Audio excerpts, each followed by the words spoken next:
Hello guys, welcome back to triple9learning.com. So today in this session we are going to discuss how to install with custom partitioning and manual IP Red Hat Linux 8. So in previous videos we already discussed all of the things localization, software and system. So if you are not aware about that, so link available in the below description. Please check how to do that. And now we are going to just discuss about the installation destination with custom partitioning and network and host name. So once this one exclamatory mark will be not available here anymore, then only this begin installation will be highlighted as we discussed in the previous class. So I am just clicking here. So now you can see here automatic was by default selected, so I am just making it custom, then click on done. So now you can see the new window is open here. So the error is showing because I clicked done twice here, so that's the reason. So now in this window you can see it is showing available space 20 GB and total space also 20 GB. So to create a new partition I have to just simply click on plus sign here. So mount point, I have to provide the mount point name. So what is mount point? Mount point nothing but it's a simple directory which is attached with a file system. So we'll discuss all on these in upcoming chapters. So I'm just putting here first boot mount point slash boot, and I'm giving it 1 GB and clicking on add mount point.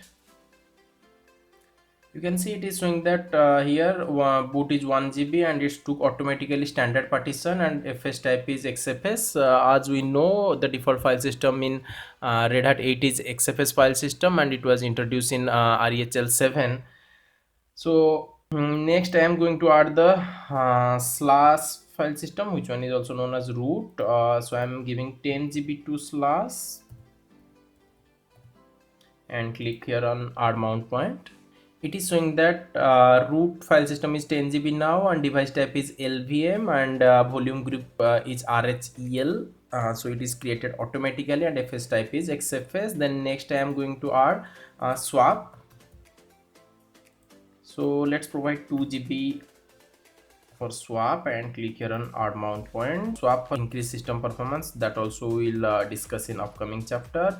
And let's make slash var also a dedicated file system. Var is only for system logs and all these, that also we'll discuss. So I am giving 3 GB to slash for now.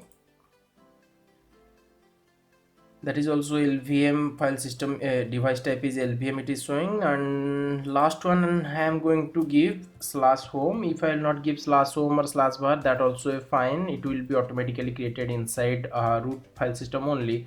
So I am just giving 3 GB. I hope I have 3 GB available. Yes, you can see here below it is showing 3.99 GB is available. So then I am just giving 2 GB for slash home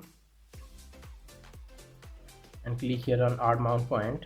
Now I have created here slash and var, swap, boot and home. After that also I have still available 3.9 GB space, but I am not going to use this one now. So I'm just simply clicking here on done. So next screen will show me the summary. It seems something is missing here. Let's see. Warning to check storage configuration. Click here. I am just clicking here. Your home partition is less than 100 MB, which is lower than the recommended the normal Red Hat Enterprise Linux install. Okay, I have to do the correction here. I don't know, maybe it's a typo. So let me make it 2 GB. Okay, so I'm just clicking here somewhere else. It should update now. Yeah, so it is updated now. 2 GB it is showing now. You can see the warning is anymore not available here. So I can go ahead and I'm clicking here on done. Then next screen will show me the summary.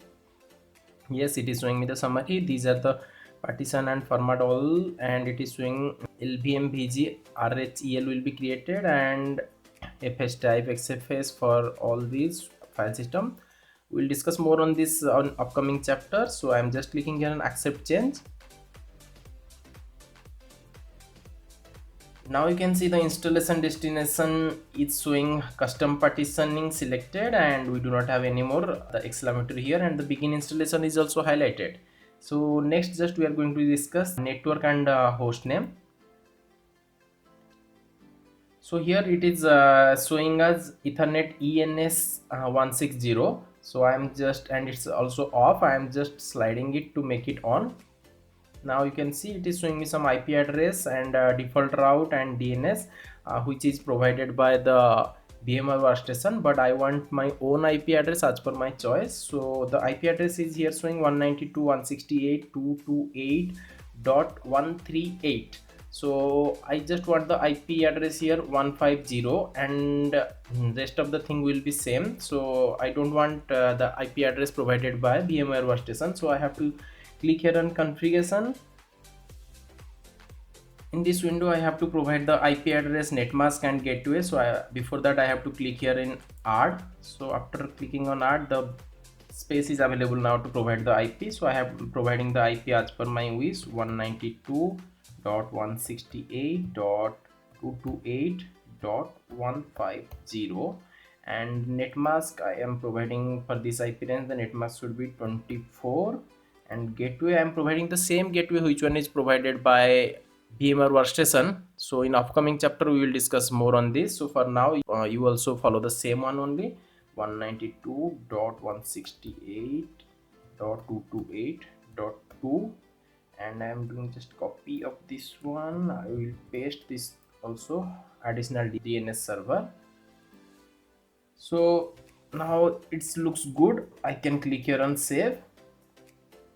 Now you can see it is showing my IP address as that same one with ending 150, but I forgot to disable IPv6. So I am just going back there once again, and I am clicking here in IPv6 setting. I don't that one, so instead of automatic, let me make it disable. Okay, and I am clicking here on saving. Before that, checking IPv4 setting once again. Yes, everything seems good, so click on save. You can see that our new IP address is showing here. Still the old one is also showing here, but let it be like that. So, and one more thing, I am just interested to change my server name also here, host name. So I am just updating 999 learning as my server name, and click here on apply. Now you can see the current host name is showing 999 learning. So I just click here on done. This one also updated here, wired ENS 160 connection. Now just click here on begin installation. The installation is started now, and let it be going on in background. I am stopping the video here, and once the installation will be completed, then I'll show you using the df-h command and using IPA command how the IP was available in the server as per our configuration. Guys, you can see that our installation is completed, and I have opened a terminal after login. So now we'll just discuss about 6-7 command, by using which command we can know that custom partitioning whether worked or not, and about the IP, manual IP which one we gave, which is showing or not now. Okay, so the first command to check what is our operating system, it's uname. It is showing it's Linux, and you can remember we gave the our host name as 999 learning. So to check that one, the command is that host name,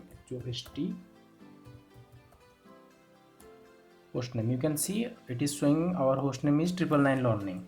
Then next command is df-h. If you will run the command df space -h, then it will show us all the partitioning details, file system detail which one we created. So you can see that just concentrate only this column, size column. Okay, so you can see that our root file system, which one is slash, is showing 10 GB as we gave 10 GB, and var is showing 3 GB, we gave 3 GB at the time of installation, and home is showing 2 GB. Then next was swap. So free is the command to check about swap. It's having many options, we will discuss on this later. I am just running the command free. So it is showing that swap total is 2097148. It's in KB, so it is almost 2 GB, you can say that. And the next command will run IP space A, it will show us the IP of the server. You can see that 192.168.228.50 IP is available in this server. Then next command, I want to clear this screen, so command is clear clear. The screen is completely clear now. Whenever you want to note all those commands whatever you ran, then just you have to run the command history. History command is showing all these command I ran recently. You can see. This much for today. Thanks for watching. For more information, please visit www.999learning.com. See you with you once again in a new video. Thank you.